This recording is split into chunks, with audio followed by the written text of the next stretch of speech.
Hello viewers, আমার এই ভিডিওর মাধ্যমে আজ আমি আলোচনা করব দশম শ্রেণীর গণিত বিষয়ের মডেল অ্যাক্টিভিটি টাস্ক। মোট 3টি অ্যাক্টিভিটি টাস্ক দেওয়া হয়েছে, পার্ট 1, পার্ট 2 এবং পার্ট 3। প্রথমেই আলোচনা করব পার্ট 1। আলোচনা করার পূর্বে তোমরা দশম শ্রেণীর মডেল অ্যাক্টিভিটি টাস্কের প্রথম পার্টটি দেখে নাও। এই প্রশ্নের উত্তরগুলি আমি একে একে করিয়ে দিচ্ছি। শুরু করছি দশম শ্রেণীর মডেল অ্যাক্টিভিটি টাস্ক পার্ট 1। দশম শ্রেণীর যে মডেল অ্যাক্টিভিটি টাস্কগুলি দেওয়া হয়েছে তার গণিতের পার্ট 1 আজকে আলোচনা করছি। দেখো, প্রথমেই যে প্রশ্নটা বলেছে তার উত্তরটি হবে, দেখো প্রথমে বলেছে ax² plus bx plus c equal to 0 হলে সমীকরণের বীজদ্বয় সমান হওয়ার শর্ত লেখো। তো দেখো, এখানে উত্তর করতে হলে লিখবো আমরা b² plus 4ac equal to 0। তবে বীজদ্বয় পাবো -b/2a ও -b/2a, অর্থাৎ বীজদ্বয় বাস্তব ও সমান হবে। উত্তরটা তোমরা ঠিক এইভাবে লিখবে। পরের প্রশ্নতে বলা হয়েছে একটি বৃত্তের ব্যাসার্ধের দৈর্ঘ্য 10 সেমি এবং ওই বৃত্তের একটি জ্যায়ের দৈর্ঘ্য 12 সেমি হলে বৃত্তের কেন্দ্র থেকে জ্যায়ের দূরত্ব কত? উত্তরটা তোমরা লিখবে। দেখো, বৃত্তের কেন্দ্র থেকে জ্যায়ের উপর অঙ্কিত লম্ব জ্যাকে সমদ্বিখণ্ডিত করে। কারণ আমরা জানি, যদি এই বৃত্তের কেন্দ্র থেকে এই যে জ্যায়ের উপর যে লম্বটা আমরা যদি আঁকি, তাহলে এই যে জ্যাটা হচ্ছে সেই জ্যাটাকে দুটো ভাগে ভাগ করবে। অর্থাৎ এটা যদি 6 সেন্টিমিটার হয় তাহলে এটা 2 ভাগে ভাগ হয়ে যাবে 3 সেন্টিমিটার করে। ঠিক সেরকমভাবেই দেখো, এখানে এডি চিত্রতে দেখা আছে এডি প্লাস ডিবি। তো দেখো, এডিও যা ডিবিও সমান হবে, তাহলে 12কে আমরা 2 দিয়ে ভাগ করবো। যেহেতু জ্যায়ের দৈর্ঘ্য এ বি বলে দিয়েছে কত, 12 সেন্টিমিটার, তাহলে 12 সেন্টিমিটার 2 দিয়ে ভাগ করলে হয়ে যাচ্ছে 6 সেন্টিমিটার। তো এই 6 সেন্টিমিটার হলে দেখো বিডিও এর ক্ষেত্রে ওডি ইকুয়াল টু √। আমরা একটা সূত্র জানি যে যদি আমরা লম্বকে বের করতে যাই, লম্বকে বের করতে হলে আমাদের কি করতে হবে, এইটা অতিভুজ। যেহেতু দেখো এখানে বিও হচ্ছে আমার কি, বিও হচ্ছে আমার এই বৃত্তটির ব্যাসার্ধ এবং এও ব্যাসার্ধ। তাহলে আমরা যদি এটা এই বিওটা যদি ব্যাসার্ধ হয় আর আমরা এটা হাফ মান পেয়ে গেছি 6, তাহলে আমার লম্বটা বের করতে সূত্র হচ্ছে, লম্বর সূত্র বের করার সূত্র হচ্ছে অতিভুজের স্কোয়ার মাইনাস ভূমি স্কোয়ার। তা অতিভুজের স্কোয়ার দিয়েছি, দেখো তার আবার √ওভার হয়ে যাবে। তাহলে অতিভুজের স্কোয়ার হচ্ছে 10 স্কোয়ার মাইনাস 6 স্কোয়ার হয়ে যাচ্ছে কত, 64 স্কোয়ার। 64 স্কোয়ার হচ্ছে ওডি সমান হয়ে যাচ্ছে আমার 64 সেন্টিমিটার, √ওভার 64 সেন্টিমিটার। তাহলে ওডি এর দৈর্ঘ্য হয়ে যাচ্ছে আমার কত, 8 সেন্টিমিটার। তাহলে উত্তর কি লিখবে, বৃত্তের কেন্দ্র থেকে জ্যায়ের দূরত্ব 8 সেন্টিমিটার। এখানে 8 হতো, ঠিক আছে, এখানে তোমরা 8 সেন্টিমিটার লিখে নেবে। পরের প্রশ্ন কি, পরের প্রশ্নতে বলা হয়েছে দুটি ঘনকের আয়তনের অনুপাত 1:8 হলে ঘনক দুটির সমগ্রতলের ক্ষেত্রফলের অনুপাত কত? তোমরা লিখবে, ধরি ঘনক দুটির প্রত্যেক ধারের দৈর্ঘ্য যথাক্রমে এ ও বি। যেহেতু ঘনক তাহলে প্রত্যেক ধারের দৈর্ঘ্য আমি ধরে নিলাম এ ও বি। তাহলে আমার লিখতে হবে a/b তার হোল কিউব ইকুয়াল টু 2/1 তার হোল কিউব। তাহলে হয়ে যাচ্ছে a/b ইকুয়াল টু 2/1। তাহলে এ সমান হয়ে যাবে 2b, কোনাকুনি গুণ বজ্র গুণ, ঠিক আছে, বজ্র গুণন করলে পারে এ এর সঙ্গে 1-এর গুণ হলে যে এ আর বি এর সঙ্গে গুণ হলে যাচ্ছে 2b। সমগ্রতলের ক্ষেত্রফলের অনুপাত কত হবে, সমগ্রতলের ক্ষেত্রের অনুপাত 6a² 6b²। বেশ, এরপরে দেখো 6/2a² ইকুয়াল টু 6b²। তাহলে হয়ে আছে 6 দুগুণে 2 2 4, 2 2 4, 4 6 24b² ইকুয়াল টু 6b²। তাহলে হয়ে আছে 24:6। তো আমার সমগ্রতলের ক্ষেত্রফলের অনুপাত আসছে, এটাকে কমিয়ে আনলে কত হচ্ছে, আমরা ভাগ করবো 6 দিয়ে, 6 4 24 আর 6কে 1 দিয়ে 6 দিয়ে ভাগ করলে 1 আসছে। সমগ্রতলের ক্ষেত্রফলের অনুপাত হবে 4:1। আসছে পরের প্রশ্নে। পরের প্রশ্ন বলা হয়েছে, দেখো 400 টাকার 2 বছরের চক্রবৃদ্ধি সুদ 441 টাকা হলে বার্ষিক শতকরা চক্রবৃদ্ধি সুদের হার কত? তাহলে দেখো, আমাদের বার্ষিক চক্রবৃদ্ধি সুদের হার বলে দিচ্ছে r%, এটা তোমার ধরে নিতে হবে। আর আমরা সূত্র অনুযায়ী জানি p × 1 + r/100⁴n ইকুয়াল টু 441। এটা আমরা লিখতেই পারি, কারণ এটা আমাদের চক্রবৃদ্ধি সুদের একটা সূত্র। এই যে সূত্রটা, এটা হচ্ছে আমার চক্রবৃদ্ধি সুদের একটা সূত্র। তাহলে আমরা এটা লিখতেই পারি, সূত্রটা চক্রবৃদ্ধি সুদের যে সূত্রটা আছে সেটা অনুযায়ী আমরা লিখতে পারি। তাহলে হয়ে যাচ্ছে দেখো 400 ইন্টু 1 প্লাস আর বাই 100 তার হোল স্কোয়ার ইকুয়াল টু 441। তাহলে বা 1 প্লাস আর বাই 100 তার রুট স্কোয়ার হলে কত হচ্ছে 400 দিয়ে আমরা 441কে ভাগ হয়ে যাচ্ছে। তাহলে 100 হলে দেখো এটা কি হয়ে যাচ্ছে, আমরা এটাকে বর্গমূল করলে অর্থাৎ এই সংখ্যাটাকে আমরা যদি বর্গমূল করি, এই সংখ্যাটাকে যদি আমরা বর্গমূল করি তাহলে হয়ে যাচ্ছে আমার এই সংখ্যাটাকে বর্গমূল করলে হয়েছে 21/20 তার হোল স্কোয়ার। ঠিক আছে, আর এদিকে বা আমরা কি করতে পারি 1 প্লাস আর বাই এটাকে আবার যোগ করলে কত হচ্ছে, যোগ করলে হয়ে যাচ্ছে দেখো এদিকে যোগ করলে হয়ে যাচ্ছে আমার 100 প্লাস আর বাই 5 ইকুয়াল টু, আর আমার আগেই কেটে গেছে স্কোয়ার, এদিকে স্কোয়ার কেটে যায়, তাই সুতরাং হয়ে যাচ্ছে 21/1। তাহলে আমরা বলতেই পারি কোনাকুনি গড়জোড় গুণ, 100কে 1 দিয়ে গুণ, আর 100 প্লাস আরকে 1 দিয়ে গুণ, আর 5কে 21 দিয়ে গুণ, তাহলে 100 প্লাস 1 দিয়ে গুণ করলে পাচ্ছে 100 প্লাস আর হয়ে যাচ্ছে এটা প্লাস ইকুয়াল টু 105। তাহলে আর সমান আমরা বলতেই পারি 8টা যদি সমান করি তাহলে 105 থেকে 100টা বিয়োগ হয়ে যাচ্ছে সমান 5। তাহলে বার্ষিক চক্রবৃদ্ধির হার হচ্ছে 5%। এটা হয়ে যাচ্ছে আমার 4 দাগের প্রশ্নের উত্তর। 5 দাগের প্রশ্নতে বলা হয়েছে x, 12, y, 27 ক্রমিক সমানুপাতিক হলে x ও y এর মান কত। তাহলে দেখো এখানে আমরা কি করতে পারি, ক্রমিক সমানুপাত হলে পারি আমরা লিখতে পারি x:12, যেহেতু ক্রমিক সেজন্য x:12 ইকুয়াল টু 12:y আমরা লিখতেই পারি।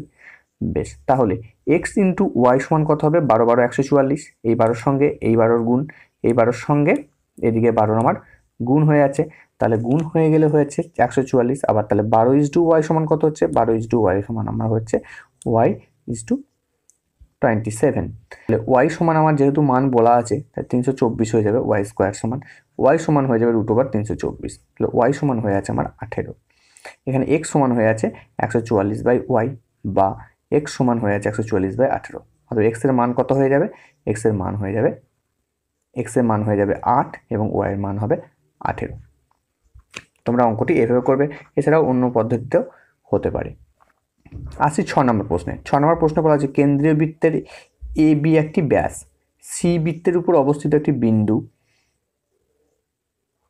তাহলে ও বিসি কোণ ও বিসি সমান 60 হলে কোণ ও সি এর মান কত। তাহলে উত্তরে বলতে হবে এ বি হলো ও কেন্দ্রীয় বৃত্তের একটি ব্যাস, অর্থাৎ বিস্তরস্থ কোণ হবে, যেহেতু O C equal to O B একই বৃত্তের ব্যাসার্ধ, তাহলে O C B equal to O BC হবে, সুতরাং হয়ে যাচ্ছে 60। তাই O C A equal to 90 - 60 সমান 30 ডিগ্রি, উত্তর হবে 30 ডিগ্রি। 7 নম্বর প্রশ্নে বলা হয়েছে একটি ঘনকের প্রতিটি ধারের দৈর্ঘ্য 50% বৃদ্ধি হলে ঘনকটির সমগ্র তলের ক্ষেত্রফল শতকরা কত বৃদ্ধি পাবে। উত্তর হবে তোমরা লিখবে, ধরি ঘনকের প্রতিটি ধারের দৈর্ঘ্য a একক, সমগ্র তলের ক্ষেত্রফল কত, সমগ্র তলের ক্ষেত্রফল হচ্ছে 6a² বর্গ একক। প্রতিটি ধারের দৈর্ঘ্য 50% বৃদ্ধি পেলে হবে a প্লাস a ইন্টু 50/100 একক, যেহেতু 50% বৃদ্ধি বলেছে তাহলে 100 একক হতে হবে। তাহলে a প্লাস a/2 কেটে যাচ্ছে, 50কে 100 দিয়ে কাটলে 1 2 হচ্ছে, তাহলে a প্লাস a/2 হলে পরে কত হচ্ছে একক হলে পরে 3a/2 একক, যোগ করলে এটা যোগটা তোমরা সমাধান করে নেবে, 3a/2 একক হবে। তখন সমগ্রতলের ক্ষেত্রফল কত হবে 6 ইন্টু 3a/2 তার হোল স্কোয়ার বর্গ একক, যেহেতু সমগ্রতলের ক্ষেত্রফলের সূত্র আছে। তো এখানে হয়ে যাচ্ছে দেখো 6 ইন্টু 9a²/4 বর্গ একক সমান হচ্ছে 54a²/4 বর্গ একক। তাহলে হয়ে যাচ্ছে আমার 27 স্কোয়ার, কাটাকুটি করলে পরে আছে হয়ে যাচ্ছে 2 4কে 2 দিয়ে কাটছে, 54কে 2 দিয়ে কাটছে, তাহলে 27/2 বর্গ একক, 27/2 স্কোয়ার। তো ক্ষেত্রফল বৃদ্ধি পাবে কত, 27² - 6² বর্গ একক, এটাকে বিয়োগটা করলে পরে আমার দাঁড়াবে শেষ পর্যন্ত এসে দাঁড়াচ্ছে 15a² বর্গ একক। শতকরা বৃদ্ধির পরিমাণ কত হচ্ছে, শতকরা বৃদ্ধির পরিমাণ হবে 15a² ইন্টু 100 আর 6a² ইন্টু 2 শতকরা বৃদ্ধি। তো দেখো এখানে আমার চলে আসছে 125%। ঠিক আছে, উত্তরটা ক্যালকুলেশনটা করলে আসছে 125%। তাহলে ক্ষেত্রফল শতকরা বৃদ্ধি হবে 125%। এবার চলে আসছি 8-এর সমাধান। 8-এর সমাধানে দেখো বলা হয়েছে 2x + 1 + 3/2x + 1 = 4। তাহলে দেখো এখানটা করে আমরা কি করব, এখানে আমরা করব 2x + 1 সমান p ধরে নেব। 2x + 1 সমান এই যে 2x + 1, এই 2x + 1 সমান আমরা কত ধরছি, p ধরে নিচ্ছি। বেশ, তাহলে পি ধরলে ওখানে আমরা লিখতে পারি অবশ্যই পি প্লাস 3/p, এখানেও 2x+1 আছে, সেটা পি ধরে নিচ্ছি সমান 4। এইবার আমরা এটা ক্যালকুলেশনটা করলে পরে হয়ে যাচ্ছে আমার, এখানে চলে আসবে দেখো, আমরা এখানে মিডল টার্ম ফ্যাক্টর করবো, p² - 3 4p + 3 = 0। তাহলে দেখো p² - 3p - q = 0। আচ্ছা, এখান থেকে আমরা মিডল টার্ম ফ্যাক্টর করলে পাচ্ছি দুটো অপশন, একটা p - 3 আর একটা p - 1 = 0। তাহলে p - 3 = 0 অথবা p - 1 = 0, উভয়ের মানই শূন্য, তাহলে p - 3 = 0 হবে, p - 3 = 0। তাহলে p এর মান কত হবে? p এর মানও হয়ে আছে 3। তাহলে p এর জায়গাতে আমরা কি করব? p সমান আমরা কত ধরেছি আগে? p এর মান আমরা এখানে 3 পেয়েছি, তো p মানে আমরা এখানে কত ধরেছি আগে? p মানে আমরা ধরে নিচ্ছি 2x+1, তাহলে আমরা এখানে আবার মানটা ফিরিয়ে দেবো, p সমান 2x+1 = 1। তাহলে 2x সমান 1 - 1 মানে একটাকে এইদিকে চলে আসছে সমানে, তাহলে -0, x সমান 0/2 হলে পরে 0 হচ্ছে, x এর মান হয়ে যাচ্ছে 0।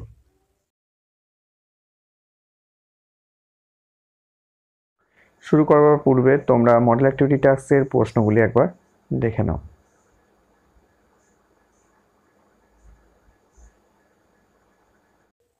শুরু করছি মডেল অ্যাক্টিভিটি টাস্ক মাধ্যমিকের অর্থাৎ ক্লাস 10-এর গণিত বিষয়ের উপর অ্যাক্টিভিটি টাস্ক 2। মাধ্যমিকের অ্যাক্টিভিটি টাস্ক গণিতের 2 নম্বর পার্টটা আলোচনা করছি। 2 নম্বর পার্টে প্রথমেই বলা হয়েছে বার্ষিক r% সরল সুদের হারে কোনো মূলধনের n বছরের মোট সুদ PNR/25 টাকা হলে মূলধনের পরিমাণ কত? তো উত্তর তোমরা লিখবে 2p টাকা আর 4p টাকা, এটা কোনটা উত্তর হবে? তা আমরা জানি p সমান 100i/tr, যেখানে p = আসল বা মূলধন, এখানে তোমরা এটা জানো। বেশ, তো এটা দেখো সূত্র আছে p = আমাদের যে প্রেজেন্ট যে টাকা সেটা হচ্ছে i = PRT/100, এরকম একটা সূত্র আছে, সেটাকে আমরা p সমান করে নিয়েছি 100i, তার তলায় হয়ে আছে tr, যেখানে p সমান আসল বা মূলধন, আর i সমান সুদ, t সমান সময়, আর r সমান সুদের হার। এরকমভাবে ফর্মুলাতে ফেললে পরে আমরা শেষ পর্যন্ত কাটাকুটি করলে পারে যে 4p টাকা। তাহলে উত্তর হয়ে আছে আমার b, অর্থাৎ বিটা হয়ে আছে আমাদের উত্তর। এরপরে দেখো 2 নম্বর বলছে একটি লম্ববৃত্তাকার চোঙের উচ্চতার অনুপাত 1:2, ভূমির পরিধির অনুপাত 3:4 হলে তাদের আয়তনের অনুপাত নির্ণয় করি। তাহলে দেখো এই প্রশ্নের উত্তরটি তোমরা ঠিক এরকমভাবে করবে যে প্রথমে চোঙের উচ্চতা কত ইস টু দ্বিতীয় চোঙের উচ্চতা 1:2, অতএব প্রথম চোঙের উচ্চতা h হলে দ্বিতীয় চোঙের উচ্চতা কত হবে? 2h একক হবে, অবশ্যই হবে, কারণ 1:2 অনুপাত। বেশ, এবার প্রথম চোঙের ভূমির ব্যাসার্ধ r একক এবং প্রথম চোঙের ভূমির ব্যাসার্ধ হচ্ছে বড় r একক, এটা ছোট r ধরেছি এবং এটা বড় r ধরেছি। এবার প্রথম চোঙের ভূমির পরিধি ইস টু দ্বিতীয় ভূমির পরিধি = 3:4, কারণ ভূমির পরিধি কত হবে? 3:4 হবে। বেশ, যেহেতু এখানে বলা আছে 3:4 অনুপাত বলা আছে, দেখো 3:4 এখানে বলা আছে, তাহলে দেখো অতএব আমরা এটা সূত্র কি একক না 2πr আর 2π বড় r, দুটো চোঙের আমরা কি করেছি এককটা করে নিলাম, তা 3/4। তাহলে এখানে আমরা এই থেকে আমরা কি পেয়ে যাব? rটা পেয়ে যাব, অর্থাৎ r সমান একটা হচ্ছে 3x আর একটা হচ্ছে r সমান হয়ে যাচ্ছে আমার 4x একক। তাহলে আমরা জানি চোঙের আয়তন কত? চোঙের আয়তন দেখো πr/h, তা ভূমির পরিধি ইন্টু উচ্চতা, তা ভূমির পরিধি ইন্টু উচ্চতা প্রথম যে চোঙটা আছে সেই অনুযায়ী আমরা কি করব, এখানে দ্বিতীয় প্রথম চোঙের আয়তন হয়েছে, আর প্রথম চোঙের আয়তন তাহলে কত হচ্ছে? এইটা হয়ে যাবে আয়তন π3r² ইন্টু h একক হলে প্রথম চোঙের আয়তন হবে এই যে, এইটা হচ্ছে আমার প্রথম চোঙের আয়তন। তো এই প্রথম চোঙের আয়তনটা, অতএব প্রথম চোঙের আয়তন ভাই তো দ্বিতীয় চোঙের আয়তন কত হবে? তাহলে এই প্রথম চোঙের আয়তন আর দ্বিতীয় চোঙের আয়তন আমরা ভাগ করছি, ডিভাইডেড বাই করলে আসছে আমার, কাটাকুটি করলে হচ্ছে 9/32, x² কেটে যাচ্ছে, h কেটে যাচ্ছে, তাহলে পাইও কেটে যাচ্ছে আমার এখানে, তাহলে হয়ে আছে 16/16, ওপর হচ্ছে 9 আর এখানে হচ্ছে 16 দিয়ে 32, তা 9/32। তো প্রথম চোঙ দ্বিতীয় চোঙের আয়তনের অনুপাত হবে 9:32। প্রশ্নতে বলা হচ্ছে একটি বৃত্তের দুটি জ্যা AB ও AC পরস্পর লম্ব, AB = 4 cm এবং AC = 3 cm হলে বৃত্তটির ব্যাসার্ধের দৈর্ঘ্য কত? তাহলে দেখো এখানে করে আমরা জানি সমকোণী ত্রিভুজের পরিকেন্দ্র ও অতিভুজের মধ্যবিন্দু। চিত্র অনুযায়ী কি হবে দেখো, এখানে চিত্র অনুযায়ী করে দিয়েছি। √4 square plus 3 square cm equal to 35, কারণ এই দুটো আমরা গুণ করলে কত হয়ে যাচ্ছে 35 হবে, 25 হবে। দেখো 25 √ওভার করলে পাচ্ছে 5 সেমি আসছে। তাহলে OB ইকুয়াল টু হবে 5/2 সেন্টিমিটার ইকুয়াল টু 2.5 সেন্টিমিটার। বৃত্তের ব্যাসার্ধ হবে 2.5 সেন্টিমিটার। ঠিক আছে, ব্যাসার্ধ বের করতে বলেছে, ব্যাসার্ধ হয়ে যাচ্ছে 2.5 সেন্টিমিটার, আর আমার ব্যাস বললে হয়ে যেত এখানে 5 সেন্টিমিটার। ঠিক আছে, তারপরে হয়ে আছে কোনো মূলধনের 2 বছরের সরল সুদ, 2 বছর চক্রবৃদ্ধি সুদ যথাক্রমে বলে দিয়েছে 8,400 টাকা এবং 8,652 টাকা। তাহলে সুদের হার কত? 1 বছরের সুদ হচ্ছে, সরল সুদ হচ্ছে এটা, আর 1 বছরের সরল সুদ হলে পারে 2 বছর সরল সুদ এটা, 1 বছর সরল সুদ হবে 4,200 টাকা। অতএব এই 252 টাকা আসল হলে 4,200 টাকার 1 বছরের সুদ কত হবে? আমরা 1 বছরের সুদও বের করে নেবো এখানে, PRT/100, মানে এরকমভাবে করলে পরে আমরা হয়ে যাচ্ছে কত দেখো 100I/PT। তাহলে বলছি সুদের হার কত হবে? সুদের হার হবে 6%, অবশেষে হচ্ছে 6%, অবশেষে আসছে 6%। তোমরা এখানে দেখে নাও, একটু ক্যালকুলেশনটা করে নেবে, নিজে নিজে কাটাকুটিটা করে নেবে, তো আসবে 6%। অতএব আমরা জানি P ইকুয়াল টু 100I/RT, যেখানে P সমান আসল বাই এটা আসছে। আর মূলধন কত আসবে? P সমান কত আসবে? P সমান আসবে দেখো 100 ইন্টু 700 অর্থাৎ 70,000 টাকা। তাহলে আসল হয়ে যাচ্ছে 70,000 টাকা। আসি 4 নম্বর প্রশ্নে। 4 নম্বর প্রশ্নে বলা হয়েছে AX square plus BX plus C equal 0 হলে দ্বিঘাত সমীকরণের বিস্তন্দয়ের অনুপাত 1:r হলে তবে দেখাও যে r plus 1/r equal to B²/AC। তো এখানে দেখো x square plus BX plus C equal to 0 সমীকরণের দুটি বীজদ্বয় হচ্ছে A আর RA। তথা দেখো বীজদ্বয়ের যোগফল কত হবে? A প্লাস RA সমান -B/A, তো বা A into 1 plus R equal to B/A। তো এখানে A সমান হয়ে যাচ্ছে স্কোয়ার 1 প্লাস R স্কোয়ার বা B²/A², উভয় পক্ষকে বর্গ করে যেটা হবে। আবার বীজতন্ত্রের গুণফল কত হবে? A into R/X/C/A। তাহলে square R equal to C/A, এটা 2 নম্বর। আমরা 1 নম্বর কোথায় পাচ্ছি? এটা হচ্ছে 2 নম্বর, আর এটা হচ্ছে আমার 1 নম্বর সমীকরণ। 1 নম্বর আর 2 নম্বর, এই 1 আর 2 ভাগ করলে কত পাবো? এই দেখো ভাগটা তোমরা ক্যালকুলেশনটা ভালো করে করবে। তাহলে আমাদের এখানে চলে আসছে R plus 1/² equal to B²/A² into A/C। তাহলে হচ্ছে R plus 1/r equal to B²/AC। তাহলে এটা হচ্ছে আমাদের প্রমাণিত। আসি 5 নম্বর প্রশ্নে। প্রমাণ করো ব্যাস নয় এরূপ কোনো জ্যাকে যদি বৃত্তের কেন্দ্রগামী কোনো সরলরেখা সমদ্বিখণ্ডিত করে তাহলে ওই সরলরেখা ওই জ্যায়ের উপর লম্ব হবে। তাহলে দেখো এইটা আমার একটা চিত্রটা তোমরা খাতায় আঁকবে। খাতায় আঁকার পরে যেটি করতে হবে উপপাদ্যটি তোমরা ঠিক এইরকমভাবে করে নিও। আমার এখানে করে দেওয়া আছে, ঠিক এরকমভাবে করে নিও সবটা। আমি একটু ওয়েট করছি, তোমরা এটা পজ করে এটা করে নাও। এই প্রমাণিতটা ঠিক এইরকমভাবে হবে। আসছি 6 নম্বর প্রশ্নে। 6 নম্বর প্রশ্ন বলা হচ্ছে একটি লম্ববৃত্তাকার চোঙের উচ্চতা উহার ব্যাসার্ধের দ্বিগুণ। যদি উচ্চতা 6 গুণ হতো তবে চোঙটির আয়তন 539 ঘন ডেসিমিটার হতো। চোঙটির উচ্চতা কত? তাহলে ব্যাসার্ধ হয়ে আছে r, উচ্চতা হয়ে আছে 2r, অতএব আয়তন কত হবে? πr² 2r একক। তাহলে 2πr³ একক। যদি কোনো উচ্চতা কিন্তু যদি উচ্চতা ব্যাসার্ধের 6 গুণ হতো তাহলে উচ্চতা কত হতো? 6r। আয়তন হতো কত? আয়তন হয়ে যাচ্ছে এই সূত্রটা আমার যে এখানে বলা আছে, এটা হচ্ছে আয়তনের সূত্র, এটা হচ্ছে আয়তনের সূত্র সমান 6r³। ঠিক আছে, তো এখন আয়তন বেশি হতো কত? বেশি হতো তাহলে মাইনাস করতে হবে, তা মাইনাস করলে হয়ে যাচ্ছে 4πr³। শর্তানুসারে 4πr³ ইকুয়াল টু 539, অর্থাৎ 4 ইন্টু 22/7 r³। পায়ের মান কত? 22/7 r³ সমান হচ্ছে 539। তা r³ সমান কত আসবে? r³ সমান এটা দিয়ে ভাগ হয়ে যাবে, তাহলে ভাগ হয়ে যাচ্ছে, হয়ে গেলে হয়ে যাচ্ছে, কাটাকুটি করলে পরে অবশেষে দাঁড়াবে r³ সমান 7/2³। 7/2³ হলে আমার r এর মান কত? r এর মান আসবে 7/2, যেহেতু কিউব কেটে যায়। তাহলে r সমান 7/2 হলে পরে কত ডেসিমিটার হবে? 3.5 ডেসিমিটার। চোঙটির উচ্চতা কত হচ্ছে? উচ্চতা যেহেতু 2 দিয়ে গুণ করতে হবে তবে উচ্চতা পাবো, তাহলে 3.7 × 2 মানে 7 ডেসিমিটার। গণিতের পার্ট 3 অ্যাক্টিভিটি টাস্কগুলি আলোচনা করার পূর্বে তোমরা একবার প্রশ্নপত্রটি দেখে নাও।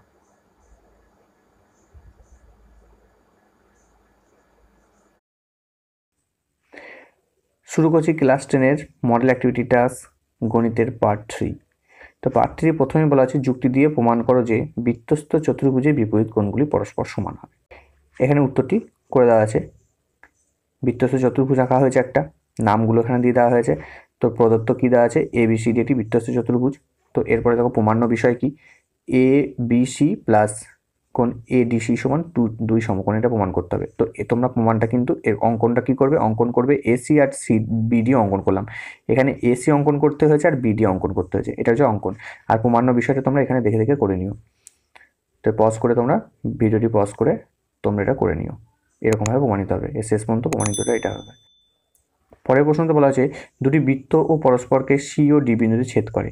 তাহলে D ও C বিন্দুগামী দুটি সরলরেখা একটি বৃত্তকে যথাক্রমে A ও B বিন্দুতে এবং অপর বৃত্তকে E এবং F বিন্দুতে ছেদ করে। তাহলে কোণ DAB সমান 75 ডিগ্রি হলে এই DEF সমান কত হবে?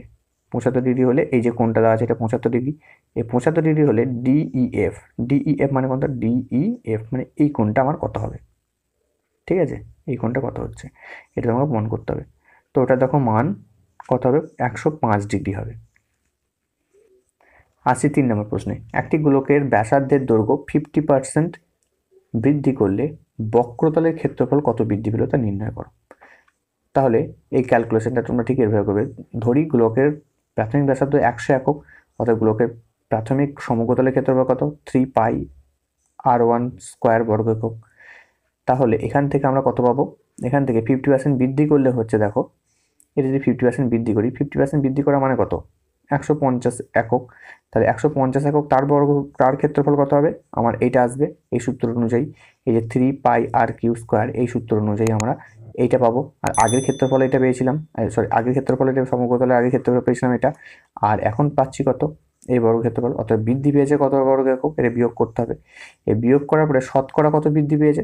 শতকরা দেখো বিয়োগফল হয়ে আছে এইটা, এই সংখ্যাটা 37500 পাই ইন্টু 100 এটা আসছে। তো শতকরা বৃদ্ধি কতর মধ্যে বৃদ্ধি পেয়েছে? এই এককের মধ্যে বৃদ্ধি পেয়েছে, সেজন্য এটি নিচে বসেছে। আর যেটা বৃদ্ধি পেয়েছে সেটা বিয়োগফলটা এখানে বসেছে। এবার শতকরা বের করতে গেলে 100 দিয়ে গুণ করতে হয়, তাহলে এটা কাটাকুটি করলে পরে হয়ে আছে 125। তাহলে আমার ক্ষেত্রফল কত বৃদ্ধি পেয়েছে? 125।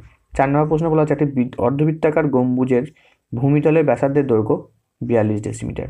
গম্বুজটির উপরিতল রং করতে প্রতি বর্গমিটার 35 টাকা হিসাবে খরচ করলে কত টাকা খরচ হবে? তোমরা উত্তরটি ঠিক এভাবে করবে। দেখো গম্বুজের ক্ষেত্রফল কত, আর এখানে ব্যাসার্ধ দৈর্ঘ্য বলে দিয়েছে, ব্যাসার্ধ বের করে নিয়েছি 2.1 মিটার। আর বক্রতলের ক্ষেত্রফল কত হচ্ছে? বক্রতলের ক্ষেত্রফলের সূত্র হচ্ছে আমার 2πr স্কোয়ার বর্গ একক। অতএব অর্ধবৃত্তাকার গম্বুজের বক্রতলের ক্ষেত্রফল কত হচ্ছে? বক্রতলের ক্ষেত্রফল, এবার পায়ের জায়গাতে পায়ের মানটা বসাবে আর আর স্কোয়ারের জায়গাতে আর স্কোয়ারের মানটা বসাবে। তাহলে এরকমভাবে হচ্ছে আমার শেষ পর্যন্ত আসছে 27.72 বর্গ মিটার। তাহলে খরচ কত হচ্ছে? 35 টাকা করে খরচ হলে 35 দিয়ে গুণ করলে আমরা আছে 970.2 টাকা বা 970 টাকা 20 পয়সা। তো এটাই ছিল তোমাদের model activity task part 1, part 2 এবং পার্ট 3। পুরো ভিডিওটি দেখার জন্য ধন্যবাদ। ভিডিওটি ভালো লাগলে অবশ্যই একটি লাইক দিয়ে বন্ধুদের সাথে শেয়ার করুন। আর আপনি যদি আমার চ্যানেলে নতুন হয়ে থাকেন তাহলে চ্যানেলটি অবশ্যই সাবস্ক্রাইব করে পাশের বেল আইকনটি প্রেস করে অল করে দিন, যাতে আপনার কাছে আমার নতুন ভিডিওর আপডেট সবার আগে পৌঁছায়। তাই আজকেকার মতো গুড বাই।